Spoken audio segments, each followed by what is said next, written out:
Anak dalam perut Hanum. Apakah itu anaknya Mas Dika? Tugas Naila. Suaranya tertahan. Pelan. Mungkin dadanya sesak. Atau bisa jadi hatinya yang benar-benar telah retak. Rahmat terdiam lama.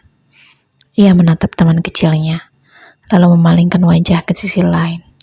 Sebelum kembali berucap dengan irama yang tak kalah pelan. Aku tidak tahu, Nay. Naila menarik nafas panjang. Berat.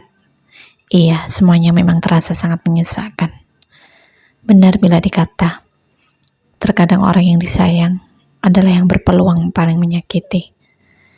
Dengan kalimat itu, sebenarnya ia tak pernah percaya. Mustahil disakiti, kalau ia pun sangat tulus menyayangi. Namun keyakinan itu, kali ini benar-benar terpatahkan. Pada Dika dan Hanum, Naila tulus menyayangi mereka sebagai seorang sahabat dan juga suami. Keluh Naila tertunduk dengan sekali menarik nafas panjang. Nay, maafkan aku, ucap Rahmat. Ia menyesal, sangat menyesal kenapa baru sekarang mampu mengatakan kebenaran ini. Kamu tidak salah. Terima kasih sudah memberitahuku. Lirih Naila. Tersenyum getir dan menggelengkan kepala pelan. Jika saja dari awal ku katakan semuanya padamu, mungkin tidak akan sejauh ini. Ini sudah takdirku. Harus ku jalani. Ucap Naila cepat, memaksa Rahmat kembali menutup bicara dengan mata melebar tak percaya. Aku tidak apa-apa, imbuh Naila, dan kembali terjenda. Allah tahu, aku kuat, pungkasnya berkaca-kaca. Rahmat diam, melipat bibir lama. Ia menatap Naila. Temannya itu memang selalu luar biasa. Andai saja. Dok, sudah pulang? Tanya Bu Sumarni seketika. Membuat Naila terhenyak kembali dari lamunannya. Putri Pak Handoko itu menoleh, membalas tatapan ibunya dengan senyum terpaksa. Sudah, Bu, jawabnya kemudian, setelah beberapa saat berdiri, diam dengan nafas tertahan. Dika baik-baik saja. Naila menarik nafas panjang dengan mata berkedip lambat. Alhamdulillah, baik. Katanya semalam ketiduran, jadi tidak sempat membuka HP. Bu Sumarni hanya mengangguk kecil. Dahinya berkerut, mengamati Naila yang berdiri seperti menahan tangis. Kamu baik-baik saja?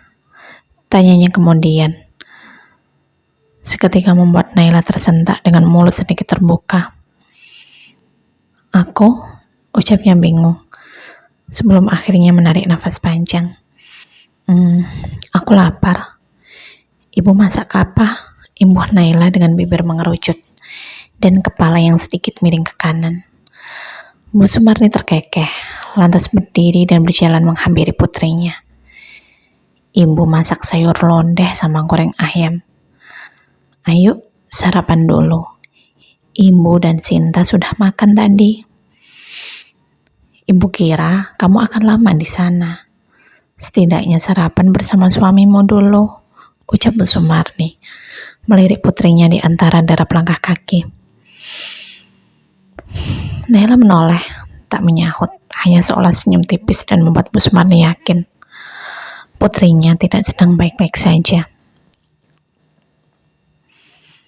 Kalau Dika keberatan kamu tinggal di sini, ibu baik-baik saja, Dok. Kamu bisa pulang, ucap Bu Sumarni.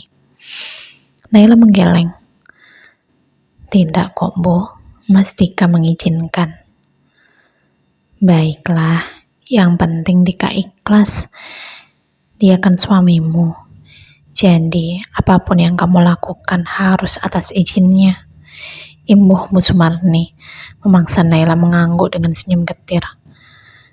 Duduk saja, Dok, biar ibu yang ambilkan piring. Terima kasih, Bu, balas Naila. Lantas duduk. Ia sempat mengambil ponsel dari saku celana. Sejenak melihat ada 12 panggilan tak terjawab dari Dika, suaminya. Di belakang punggung Bu Sumarni, sesekali ia membuka muka dan mengusap sudut netra. Naila berusaha sangat keras untuk tidak menangis. Tapi foto Dika dan dirinya yang tersenyum lebar di layar depan itu mencipta perih yang secara tiba-tiba menyerangnya. Tawa lebar yang ia kira akan terlukis lama, atau setidaknya hanya sesekali terjeda air mata itu kini benar-benar telah memudar selamanya. Janji untuk saling menjaga dan harapan menua bersama pun kini telah benar-benar sirna. Dika tak pernah mencintainya, apalagi tulus seperti yang selalu diucapkannya. Dok, panggil Bu Sumarni. Naila mendongak dan menaruh layar pipih di atas meja. Makan dulu, imbuh Bu Sumarni, lantas duduk di depan putrinya yang hanya mengangguk pelan. Tak menyahut, lantas segera makan. Kalau mau cerita, Ibu mendengarmu, Dok, ucap Bu Sumarni tiba-tiba, seketika membuat Naila mendongak dengan mulut mengatup. Naila menatap ibunya cukup lama, dengan dada bergemuruh. Ingin rasanya berlari, memeluk wanita itu, sekedar menangis, bukan untuk bercerita. Aku baik-baik saja, Bu, ucapnya kemudian, mengangguk pelan dan tersenyum kecil. Baiklah, ucap Bu Sumarni setelah menghembuskan nafas berat. Kini putrinya telah menjadi dewasa, tapi baginya Naila tetaplah putri kecilnya. Ia akan tetap berlari menghampiri jika putrinya itu terjatuh. Meski tak lagi sekuat dulu, namun ia pun akan tetap berdiri di depan Naila bila ada yang menyakiti. Naila menoleh pun begitu dengan ibunya, menatap Sinta yang nampak berjalan cepat sembari menggendong Sultan. Dika mau bicara, katanya ponselmu gak bisa dihubungi, ucapnya. Ini, ujar Sinta, menyodorkan layar pipih yang masih menyala ke depan adik kiparnya. Naila terdiam, merapatkan netra dengan tarikan nafas panjang. Ingin rasanya menolak, tapi apa nanti yang akan dipikirkan ibu dan kakak iparnya? Nay, panggil Sinta kembali, seketika membuat Naila tergagap. Aku sedang sarapan, nanti saja tak telepon balik, ucap Naila kemudian setelah sekian lama terdiam. Sinta dan Bu Sumarni saling menatap bingung, mendapati Naila yang nampak diam menahan amarah. Tapi ini, Naila tersenyum. Nanti aku telepon balik, Mbak. Sinta masih berdiri di samping Naila, bingung sebelum akhirnya kembali mundur ketika Bu Sumarni menatapnya dengan anggukan kecil.